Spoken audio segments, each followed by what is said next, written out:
नांदेड, परभणी आणि हिंगोली या 3 जिल्ह्यामध्ये दिनांक 11/4/2026 रोजी सकाळी 8:45 भूकंपातून जमीन हादरली, भूकंपाचे हादरे बसले आणि याच भूकंपाचे जे आहेत ते 4.67 एवढी भूकंप केंद्रामध्ये नोंद झाली आणि या नोंदीनंतर जे आहेत ते हे केंद्रबिंदू जे आहेत ते वसमत तालुक्यातील पांगरा शिंदे आहे आणि याच पांगरा शिंदे गावामध्ये राज्यसभेचे नवनिर्वाचित खासदार रामरावजी वडकुते यांनी ग्रामस्थांची भेट घेतली. जे ग्रामस्थांमध्ये धडकी बसली होती, कुठेतरी धडकी कमी करण्याचा त्यांनी प्रयत्न केलेला आहे. खरं तर आज सर्व ग्रामस्थांच्या घरांची पाहणी केली. धडकी भरली होती ग्रामस्थांना, ती धडकी कमी करण्याचा आपण प्रयत्न केला. नेमका प्रयत्न काय केला? नाही, मी खात्री देतो की ही नैसर्गिक बाब आहे. याच्यापूर्वीसुद्धा 30 ते 35 वेळा या ठिकाणी भूकंपाचे धक्के झाल्याची माहिती ग्रामस्थाकडून मला मिळाली. याच्यापूर्वी 5-6 भूकंप झाले, त्यावेळेस मी या भागामध्ये कार्यरत होतो.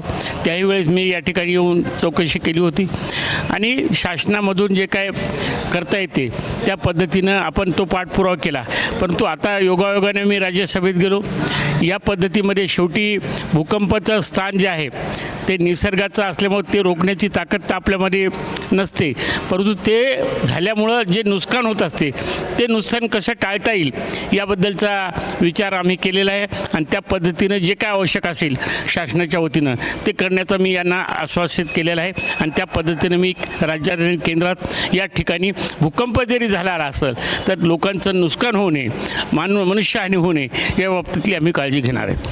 2008 देशात अमेठी आणि अमेठीनंतर आपल्या हिंगोली जिल्ह्यामध्ये बोल्डावाडीचं स्ट्रक्चर उभं केलं होतं. तिथेही अशाच काही नैसर्गिक आपत्तीच्या समस्या होत्या. त्या धर्तीवरती आपण केंद्रात काही चर्चा करणार आहेत का पांगरा शिंदे गावासंदर्भामध्ये? नाही, आपल्याकडे माहिती थोडी अपुरी आहे. तिथं काही आपत्ती वगैरे झाली नव्हती. केंद्राने एक योजना काढली होती. मी नव्यानंच विधानसभा हरलेला होतो, माझा मतदारसंघ होता आणि केंद्रातून 100% आदिवासी गावामध्ये इको व्हिलेज सिस्टीम करायचं ठरलं होतं. आणि मग त्यावेळेस आमच्या सूर्यकांताताई नेत्या होत्या केंद्रातल्या, त्यांनी तो किनवटकडे आदिवासीचे काही गावं केले होते. पण मी म्हणलं ताई की मी विधानसभा हरलेला आहे, कमीत कमी मला काहीतरी तुम्ही या गावाचं पारितोषिक द्या. आणि म्हणून ते आपण इको व्हिलेज त्या ठिकाणी केलं होतं, जेणेकरून जे पोल्युशन्स होते, जे निसर्गाचा जो हे बदल झाला होता त्या निसर्गाच्या बदलाने या लोकांना काही त्रास होऊ नये आणि म्हणून इको व्हिलेजची स्थापना त्या ठिकाणी आम्ही स्वतः केली होती. त्याच्यात मीच पुढाकार घेतला होता, ताईची मदत होती, एवढंच या ठिकाणी आहे. पण तुम्ही म्हणताय निसर्गामध्ये ते निसर्ग आपत्तीमध्ये आलंच, म्हणून मी तो उल्लेख केला की बोल्डावाडी स्ट्रक्चर निसर्ग आपत्तीमध्येच आलं होतं. तुम्ही सांगताय की निसर्गाची जर काही सामना करायची गरज पडली, तिथं दगडमातीचे घरं होते, ते जर दगडमातीचे घरं कोसून तिथल्या लोकांना जीवितात हानी होऊ नये त्याच धर्तीवरती हे झालेलं आहे आणि हा बी नैसर्गिक आपत्तीविषयीच आहे. या संदर्भात काही चर्चा होणार आहे? हां, या संदर्भातच सांगितलं की आपल्याला ज्या पद्धतीनं भूकंपामुळे घरांचं नुकसान होते ते कसं टाळता येईल. आज मी काही प्राथमिक तत्वावर 4-5 घराची पाहणी केली.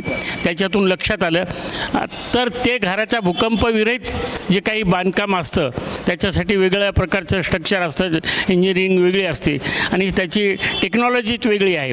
त्या टेक्नॉलॉजीचा या भागामध्ये हे करून शासनातर्फे जसं ते गाव बसवण्याचं काम केलं.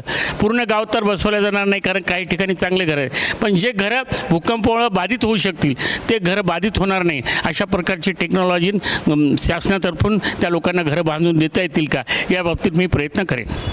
निश्चितच आपण बघतो की हे राज्यसभेचे नवनिर्वाचित खासदार रामरावजी वडकुते होते आणि यांनी भूकंपाचं केंद्रबिंदू असलेल्या पांगरा शिंदेमध्ये गावामध्ये भेट घेतली आणि भेटीनंतर सर्व ग्रामस्थांशी चर्चा केली आणि चर्चेनंतर जे आहे ते ग्रामस्थांमध्ये धडकी भरली होती ते धडकी कुठेतरी दूर करण्याचं काम रामरावजी वडकुते यांनी केलेलं आहे. कॅमेरामॅन ज्ञानेश्वर वानखेडेसह मी रमेश चेंडके, TV9 मराठी, पांगरा शिंदे, वसमत, हिंगोली.